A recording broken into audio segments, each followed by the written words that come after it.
न्यायी साहब, तोशा खाना का केस कितना सीरियस है इमरान साहब के लिए, और आपको इलेक्शन होते नजर आ रहे हैं पंजाब में, इसका आपने जवाब पहले भी नहीं दिया मुझे। Quickly sir. मेरा ख्याल है कि ये इलेक्शन तो मुझे लगता है कि अगर इमरान खान साहब कराना चाहते तो 26 नवंबर को वो ये ऐलान करते कि मैं डिज़ोल्व कर रहा हूँ, तो तब नहीं किया। तो अब जब आए हैं तो अभी भी वो कह देते कि जी मैं ये जो 17 दिसंबर को डिज़ोल्व कर लूँगा। अब ये है कि वो एक अपने इरादों का बार बार इरादा कर रहे हैं कि जी मैं डिज़ोल्व करूँगा। मुझे लगता है कि तंग आमद बजंग आमद किसी मौके फंसे कि राना सनाउल्लाह साहब वगैरह सारे कह रहे हैं जब आप कराएं इलेक्शन, डिज़ोल्व करें, और ये उनके पास एक आईनी हक है, वो कर सकते हैं अगर उनके चीफ मिनिस्टर। और तोशा खाना केस आपको सीरियस लग रहा है या जिस तरह मलिका साहबा कह रही है पहले जो काम कर रहे थे उससे वो रिपोर्ट है ये? जी मैं दो मिनट में दे दे, मैं उधर ही आ रहा हूँ। दूसरी बात यह है कि जी जो पहले वो क्या कर रहे थे काम के जी हम लॉन्ग मार्च करके और हुकूमत को मजबूर करें, तो वैसे भी वो नाकाम हो गए और वो गैर आइनी मुतालबात थे, एहतजाज करना उनका हक है, लेकिन उसके ज़रिए जोर ज़बरदस्ती से आइनी हुकूमत को हटाना उनका हक नहीं है। जी। तोशा खाना के अंदर मेरा ख्याल है बहुत सारी चीज़ें हैं। तोशा खाना के अंदर उनको यही बताना पड़ेगा कि जी ये जो 2 करोड़ रुपए की है, जो पैसे दिए हैं उसके जो फुटप्रिंट्स हैं या मनी ट्रेल है वो क्या है। उसके अंदर ये भी बताना पड़ेगा कि वैल्यूएशन अप्रेजल ठीक हुई है गलत हुई है। उसका ये भी बताना पड़ेगा कि अगर वो वाकई 2.1 मिलियन डॉलर का दुबई में बिका है तो आया वो पैसे कैश में लिए गए तो पाकिस्तान आए नहीं आए, पाकिस्तान आए हैं तो वो हुंडी के जरिए आए हैं या बैंक के जरिए आए हैं। फिर 2 करोड़ और चलो वो तो केस शुरू हो गया ना सर, 22 करोड़ का जो फासला है केस शुरू हो गया, उसमें टैक्स दिया या नहीं दिया। दूसरा ये है कि उनके ऊपर एक 250 मिलियन डॉलर का एक और भी केस है जो कि उन्होंने एक जो प्रॉपर्टी टाइकून से कोई पाकिस्तान का जो नेशनल क्राइम एजेंसी लंदन ने इंग्लैंड ने उनको दिया। लेकिन वो अल्हम्दुलिल्लाह मैं आपको खबर दूं, उनके ऊपर मुबैना तौर पे जरदारी साहब की वजह से वो केस आगे नहीं चलेगा, उसको आप छोड़ दें।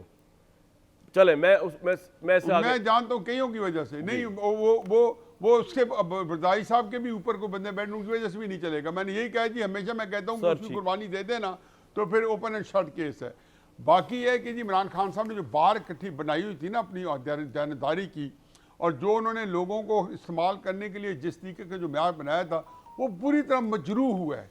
अब ये जो जनरल आसिम मुनीर साहब जो हैं उन्होंने 5-6 महीने बाद, ये खबरें मैंने तो नहीं लीक की, लीक करने वालों ने की है, उन्होंने ये बात मेरे ख्याल है मलाका साहबा के भी इल्म में होगा, उस्मा साहबा के भी इल्म में होगा, आपके भी इल्म में होगा कि उन्होंने जाके कच्चे चटे बताया कि जनाब ये सारी करप्शन है और इसके जो फुटप्रिंट्स आपके घर की तरफ जा रहे हैं और जो उनके जो दोस्त हैं वो DGI थे। जी जी। अब उसके बाद आप सोचें कि जब DGI जब कोई बात करता है और उनके सामने करता है तो बजाय इमरान खान साहब ने पहले दिन कहा था कि एहतसाब मेरे से शुरू हो, कामरान शायद फिर उसके बाद हज़रत उमर की मिसाल एक तकरीर में दी। मैं एक बात करूं, मुकम्मल करूं, फिर आपके पास टाइम है। फिर हज़रत उमर की मिसाल दी, नहीं बहुत उनके ऊपर सवाल हुआ तो जवाब दिया कि आप रिस्पॉन्ड कीजिएगा ना। अब चले मलिका साहबा रिस्पॉन्ड, आप ब्रेक के बाद आपको टाइम दूं पूरा मैं इसका, ताकि आप मैं बात मुकम्मल कर लूं। अगर आधी बात जल्दी कर लें, आधी बात मेरी कामरान में बात जल्दी से मैं करता हूं। आपने कहते, मैं कहता हूं कि इमरान खान साहब को हकीकत है कि ये उनके शान था कि वो कहते हैं कि इलेक्शन कमीशन कहते हैं कि मुझे करो, मुझे तुम्हारे एतबार नहीं है, हाँ फलां करें। वो पहले दिन से हर बात के ऊपर कहते हैं कि मेरा अब हिसाब ना करें, मेरे पे सवाल ना करें, मेरी गोशमाली ना करें। ये बात मेरी समझ से पॉइंट आ गया सर। मलिका साहब बोले क्या कहना चाहती हैं आप, मलिका बुखारी साहब? नहीं कामरान शायद साहब, देखिए बहुत अफसोसनाक है कि मुझे बड़ा अफसोस होता है कि घरेलू खातून जो है उसको इस तरह पाकिस्तान के नेशनल टेलीविजन के ऊपर निशाना बनाया जाता है और मुनज़्ज़म तरीके से एक सोची समझी कैंपेन के जरिए निशाना बनाया जाता है, और जो अखलाकियात से गिरी हुई गुफ्तगू है वो उसके बारे में की जाती है। उसके बाद यहाँ पर बात हुई, ये बात जो देखें जो इन्होंने बातें की हफीजुल्लाह नियाज़ी साहब ने, वो इनकी किसी भी मतलब है कि उसकी क्या वजाहत है, आपने किस सोर्स की बेसिस के ऊपर इस किस्म की बातें की हैं और इतनी बड़ी बातें इतने बड़े टॉक शो पे कर दी हैं, तो हम इसको मुकम्मल मुकम्मल तौर पर मुस्तरद करते हैं। यहाँ पर NRO 2 की भी बात हुई, आपने बात की कि NRO 2 जजेस के जरिए दिया जा रहा है। हमने हरगिज ये नहीं कहा। देखिए हमने क्या कहा है कि आपके लीडरान ने, PMLN के लीडरान ने, आपसे मतलब PMLN के लीडरान ने कहा कि हम उस तरह नो कॉन्फिडेंस मोशन नहीं लाना चाहते जिस तरह आया जाता है। यानी आप जानते थे किसी गैर आईनी तरीके से इन हाउस चेंज आता है,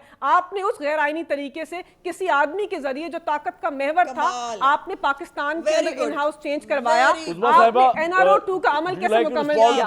उसी पार्लियामान से, एक मिनट, उसी पार्लियामान से तरामीम पास करा के आपने NRO 2 का अमल मुकम्मल किया, फिर उन्हीं कवानीन से अपने आप को मुस्तफीद किया। ये है आपका NRO 2। देखिए पहली तो बात यह है कि हमें कोई शौक नहीं बापर्दा खातून को जो है वो लाकर करने की, लेकिन अगर बापर्दा खातून के ऊपर जो है वो जराइम की लिस्ट निकलेगी, अगर उसके बारे में जो है सबूत सामने आएंगे, अगर उनको जवाहरात इकट्ठे करने का शौक होगा तो मेरा क्या कसूर है? अब ये तो कानून में लिखा नहीं है कि बापर्दा खातून होंगी तो उनके जवाहरात की चोरी आप पी जाएं, ये कहीं नहीं लिखा। दूसरी बात यह है कि मोहतरमा जो है वो मतलब बिल्कुल आज जो है वो एप्पल और ऑरेंजेस पे लगी हुई है। पता नहीं शायद डिप्रेशन है कोई जो ये जवाहरात के केस का है, लेकिन ये बात शोर से उससे मिटेगी नहीं। इमरान खान को और डिप्रेशन जो है उनकी मुर्शिद को इन बातों का जवाब देना पड़ेगा, मनी ट्रेल देनी पड़ेगी। ऐसे नहीं होगा, ऐसे नहीं होगा, आपके शोर बजाना नहीं होगा, जवाब आपसे यार लेना। सामने लाएं कैमरा, मैं जरा बात करूं लोगों से। मैं इन दोनों ख्वातीन को रिस्पेक्टेड साथ रखिएगा न्याई साहब, यकीन करें कराहत होती है तोशा मुल्क के हालात देख के जो गुर्बत और मुफलिसी में है, ये मैंने कल भी बात की थी, और तोशा खाला की तारीख देख के, मैं सिर्फ इमरान साहब के दौर की बात नहीं कर रहा कि यार ये मुल्क में गरीब गुर्बत की लकीर इसके नीचे मर रहा है, और इस मुल्क के हुक्मरान कभी तोशा खाना से गाड़ियाँ उड़ाते हैं, कभी जेवरात उड़ाते हैं, इनको शर्म नहीं आती। मतलब यही जेवर जो है भाई लेके अवाम को दे दो, मतलब जेवर, ये सारे का सारा जेवर, सारी की सारी गाड़ियाँ, और मैं बात कर रहा हूँ पाकिस्तान की 70 साल तारीख की, मैं ना सिर्फ इमरान साहब की बात कर रहा हूँ, नवाज शरीफ साहब की, सबकी बात कर रहा हूँ मैं। शर्म नहीं आती? वो इतने अरबपति खरबपति लोग हैं, आप कितना जेवर चाहिए आपको, कितनी गाड़ियाँ चाहिए आपको? इस मुल्क से गुर्बत खत्म कर दो यार, ये चीज़ें उनको ही दे दो, और वो मिली भी इसी कौम को है। शर्म का मुकाम है।